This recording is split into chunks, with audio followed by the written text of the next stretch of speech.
يا بدراتيم يا بدراتيم من هذا كل تكمالي. Assalamualaikum warahmatullahi wabarakatuh. Muslimin muslimat yang dikasihi oleh Allah Subhanahu wa taala sekalian. Alhamdulillah, kita bersyukur kehadrat Allah Subhanahu wa taala pada hari ini kita masih lagi diberikan kehidupan, kesihatan. Mudah-mudahan dengan nikmat ini kita semakin berusaha untuk meningkatkan keimanan, ketakwaan kita kepada Allah Subhanahu wa taala, insya-Allah. Baik, hari ini kita akan teruskan lagi siri Al-Quran Sahabatku dengan tajuk yang berikutnya, dan saya kira tajuk pada hari ini sangat penting untuk kita mengetahuinya kerana ia melibatkan bacaan di dalam solat kita. Dan tajuk hari ini ialah kesalahan dalam membaca Al-Quran. Tuan-tuan muslimin muslimat, terlebih dahulu hendaklah kita faham dan mengetahui apakah hukum kita belajar ilmu tajwid dan apakah hukum kita membaca Al-Quran dengan tajwid. Kata para ulama, hukum kita belajar ilmu tajwid ialah fardu kifayah, dan hukum kita membaca Al-Quran dengan tajwid ialah fardu ain. Makna fardu ain di sini adalah wajib. Maka setiap orang daripada kita ini bila membaca Al-Quran, hendaklah membaca Al-Quran dalam keadaan tajwid. Oleh yang demikian, tuan-tuan muslimin muslimat, untuk membaca Al-Quran dengan bertajwid, hendaklah kita cari guru, belajar bertalaki dan sebagainya bagi memahami, bagi mengetahui supaya bacaan Al-Quran kita dapat dibaca dengan sempurna dan dengan baik, insya-Allah. Baik. Berkait dengan kesalahan dalam membaca Al-Quran, tuan-tuan sekalian, kesalahan yang berlaku ketika membaca Al-Quran ini dinamakan sebagai lahnun. Dalam bahasa Arabnya dipanggil lahnun. Apakah yang dimaksudkan dengan lahnun ini? Dari sudut bahasanya, lahnun ialah salah ataupun silap. Dan dari sudut istilahnya, maksudnya ialah melencong daripada kebenaran ketika membaca Al-Quran. Maksudnya lahnun ini adalah kesalahan, kesilapan secara bahasanya. Istilahnya ialah melencong daripada kebenaran ketika membaca Al-Quran. Baik, tuan-tuan muslimin muslimat, lahnun ini, kesalahan, kesilapan ini, dia terbahagi kepada dua bahagian. Satu dipanggil sebagai lahnun jali, iaitulah kesalahan yang nyata. Dan yang kedua dipanggil sebagai lahnun khafi, iaitulah kesalahan yang tersembunyi. Baik, kita akan pergi satu persatu terlebih dahulu, insya-Allah. Yang berkait dengan lahnun jali, yang merupakan kesalahan yang nyata. Lahnun jali ini, tuan-tuan muslimin muslimat, iaitulah kesalahan yang jelas, yang terang, yang nyata, dan terjadi dalam beberapa keadaan seperti mana yang berikut. Yang pertama sekali, yang disebut sebagai lahnun jali ini, kesalahan yang terang, yang jelas ini, yang pertama, bila mana tertukarnya huruf yang boleh merubah makna. Seperti mana menukarkan huruf ha kepada huruf kha.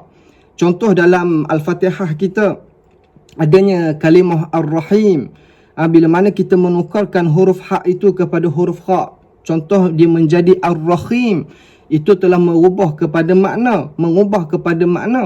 Maka bacaan kita itu salah, dan kesalahan ini merupakan kesalahan yang jelas, yang nyata, yang boleh menyebabkan solat kita tidak sah. Itu yang pertama. Yang kedua, bila mana tertukarnya huruf walaupun tidak merubah kepada makna tersebut. Walaupun tak merubah makna, tapi kita tertukar huruf. Umpamanya huruf sa kita tukar kepada huruf sin. Dalam kalimah sirata, dalam surah Al-Fatihah, kalau kita membaca dengan sin, sirata, walaupun dalam ilmu qiraat ada imam yang membaca dengan sin, tetapi kita kena ikut manhaj keseluruhan. Kita tak boleh campur-campur dalam bacaan solat kita. Kalau pada awal kita mengikut bacaan Imam Hafs an Asim umpamanya, yang membaca kalimah sirata dengan huruf sa, tiba-tiba kita membaca dengan sin, kita telah menukarkan huruf sa itu kepada huruf sin, maka menyebabkan kesalahan yang nyata dan boleh menyebabkan solat kita tidak sah, tuan-tuan sekalian. Itu yang kedua. Yang ketiga, bila mana kita tertukar baris yang boleh mengubah makna. Seperti mana kita tukarkan baris fathah kepada baris dhammah. Apa maksud fathah? Fathah ini adalah baris di atas dan kita menukarkan kepada baris hadapan. Contoh dalam surah Al-Fatihah pada kalimah An'amta. Kalimah An'amta kalau kita lihat, tak pada hujung kalimah ini berbaris di atas, yang bermaksud yang telah engkau beri nikmat. Engkau di sini siapa dia? Kembali rujuk kepada Allah Subhanahu Wa Taala. Akan tetapi kalau kita membaca dalam keadaan tertukar baris, tiba-tiba kita membaca An'amtu, dalam keadaan tak itu kita ubah kepada huruf yang berbaris hadapan, maka maknanya merubah menjadi yang telah aku memberi nikmat. Pada asal kalimah yang bermaksud yang telah engkau memberi nikmat, kita rujuk kepada Allah. Bila kita menyebut yang telah aku memberi nikmat, seolah-olah kita pula Tuhan yang memberi nikmat. Itu tertukar baris yang menyebabkan merubahnya maksud dan makna. Yang seterusnya, tuan-tuan muslimin muslimat, lahnu jali yang berikutnya ialah meninggalkan syiddah. Apa maksud syiddah? Iaitulah tasydid, yang boleh mengubah juga kepada makna. Maka ini disebut sebagai lahnu jali, kesalahan yang jelas, yang terang.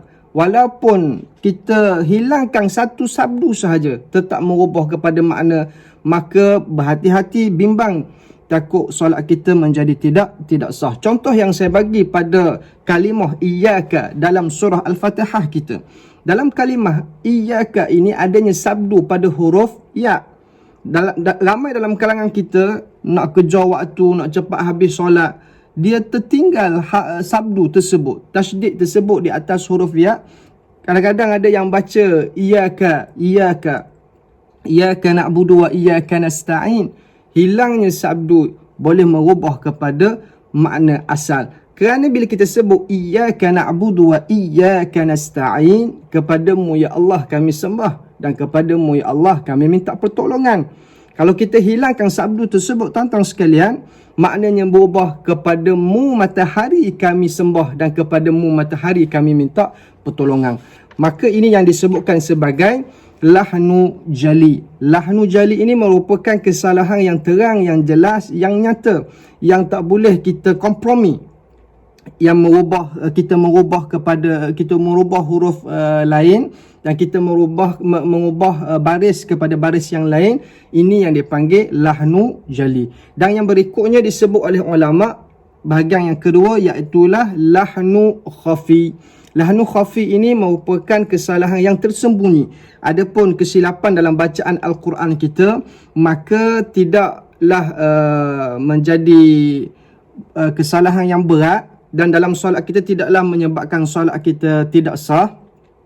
Lahnu khafi ini, akan tetapi kita kena tetap berjaga-jaga dalam bacaan kita.